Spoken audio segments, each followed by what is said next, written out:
I'm Leroy Hood, and these are some selected pieces from Hamlet.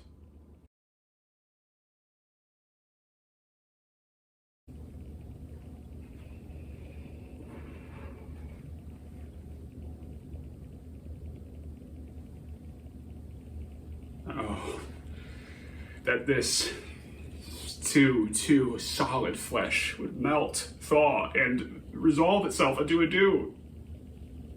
Or that the everlasting had not fixed his cannon, get self-slaughter. Oh, God. God.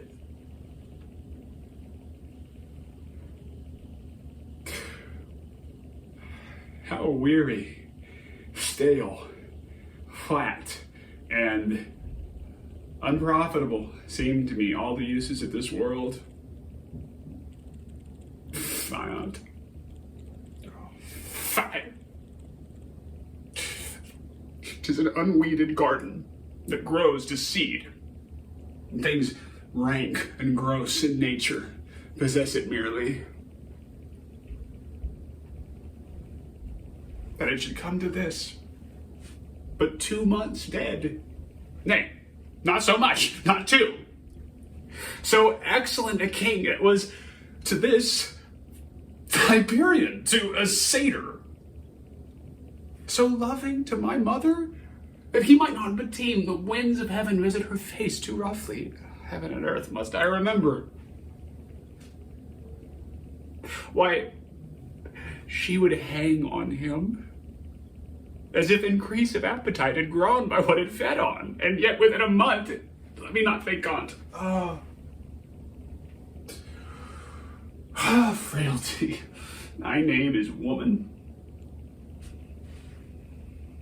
A little month, or ere those shoes were old with which she followed my poor father's body, like Niobe, all tears. Why she, even she, God, a beast that once discourse of reason would have mourned longer, married with my uncle, my father's brother, but no more like my father than I to Hercules, within a month. Ere yet the salt of most unrighteous tears had left the flushing in her galled eyes, she married. Oh, most wicked speed, to post with such dexterity to incestuous sheets.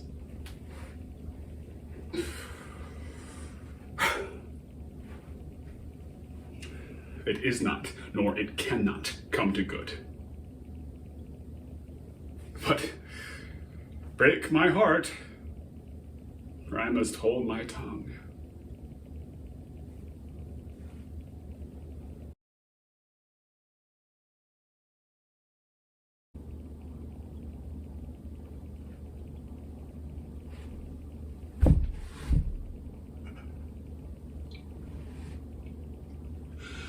Oh, you host of heaven, oh, earth, what else? Shall I couple hell? Oh, fly. Hold my heart. You, my sinews, grow not instant old, but bear me stiffly up. Remember thee. Thou poor ghost, while memory holds a seat in this distracted globe. Remember thee. In thy commandment, all alone shall live in the book and volume of my brain, unmixed with baser matter. Yes, by heaven. Oh, most pernicious woman. Oh, villain, smiling, damning villain. So, uncle, there you are. Now, to my word. It is adieu, adieu. Remember me. I have sworn.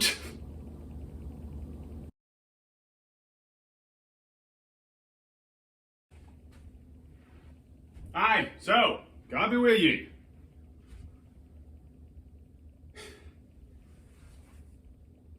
Now I am alone. Oh. What a rogue and peasant slave am I? Is it not monstrous that this player here, but in a fiction, in a dream of passion, could force his soul so to his own conceit? Tears in his eyes, distraction in his aspect, a broken voice, and all functions suited with forms to his conceit. And all for nothing. For Hecuba. What's a Hecuba to him, or he to Hecuba, that he should weep for her? What would he do? Had he the motive and the cue for passion that I have? Well, he would drown the stage with tears, make mad the guilty and appall the free, confound the ignorant and amaze indeed the very faculties of eyes and ears, yet I, a dull and muddy-mettled rascal, peak like John of Drames, unpregnant of my cause, and can say nothing. No, not for a king upon whose property and most dear life a damned defeat was made.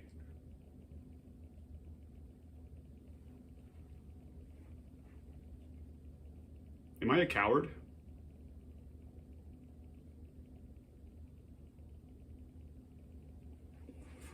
Found. Oh! About my brain!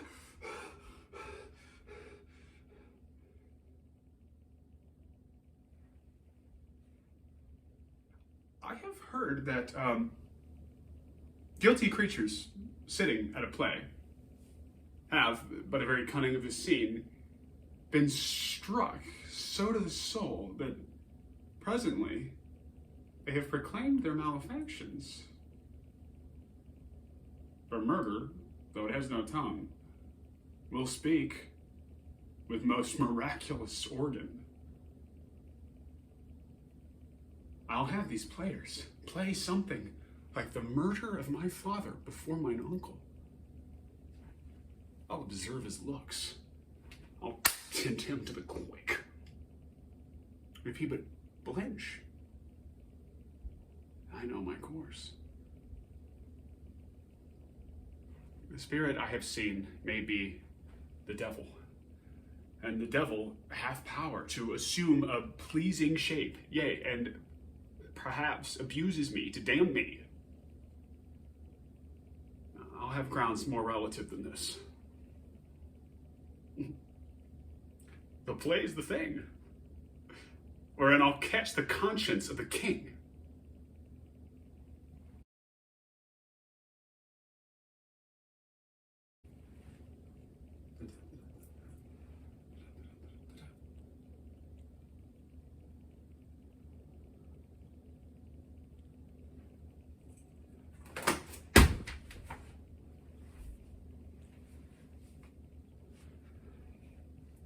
To be or not to be, that is the question. Whether 'tis nobler in the mind to suffer the slings and arrows of outrageous fortune, or to take up arms against a sea of troubles, and by opposing, end them, to die.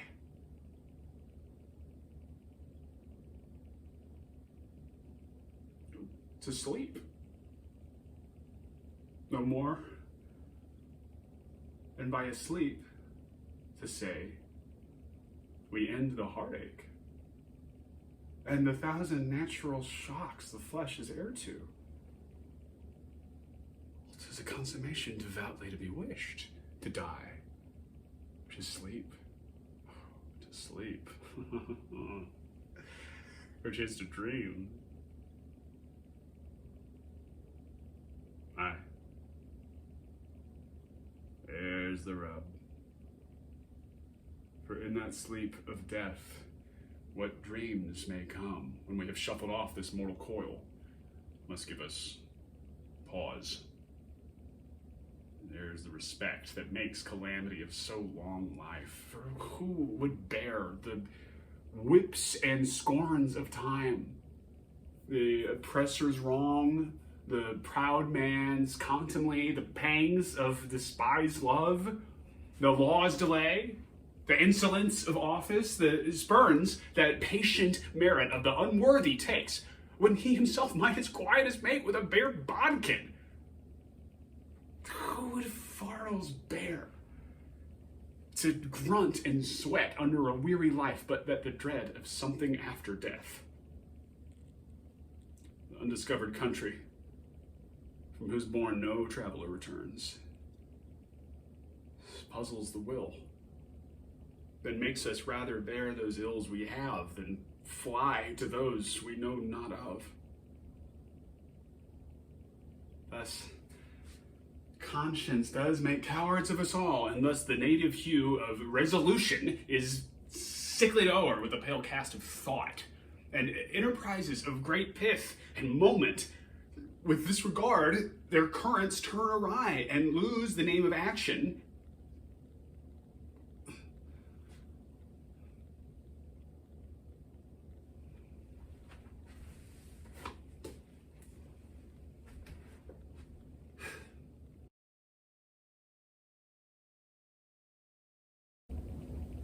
Leave me, friends.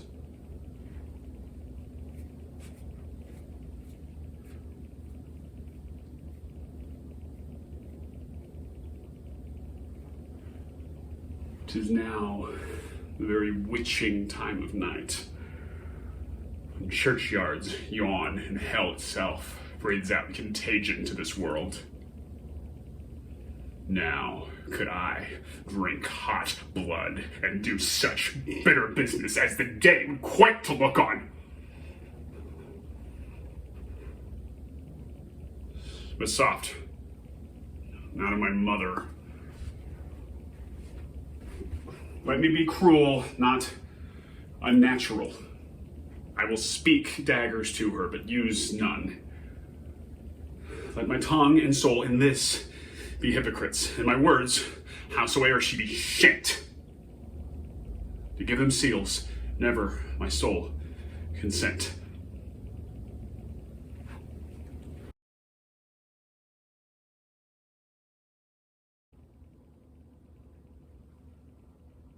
This. Let me see.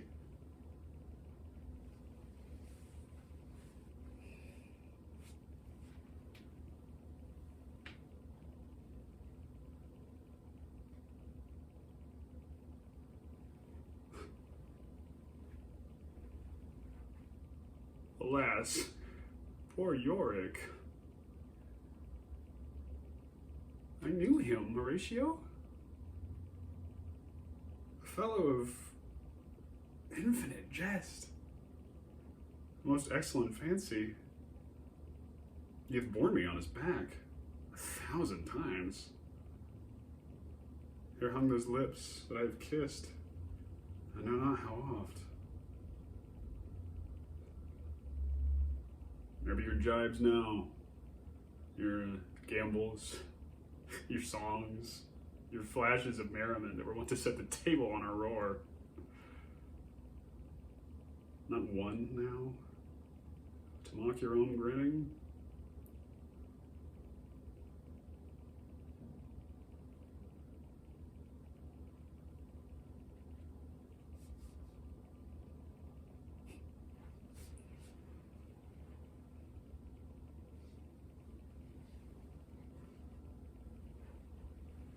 Hey, thank you so much for watching. If you made it all the way to the end, I am amazed. I don't think that I would have. I don't have a great attention span. This was the Stolen Shakespeare Guild's cut of the pieces in question, so there were some omissions. There's actually an entire soliloquy that I didn't do because we didn't have it in the script. We just cut Fortinbras's entire plot line, so just think of how many lines I would have had if we had that. And if you liked what you saw, check out leroyhood.net. And I have a profile on the New Play Exchange if you want to see things that I made up. This is just me pretending to have made up what Shakespeare actually made up and trying to pass it off as my own. But if you want to see stuff that's actually like me, yeah, New Play Exchange is a good place to do it. Other than that, that's about it. Thanks. Goodbye.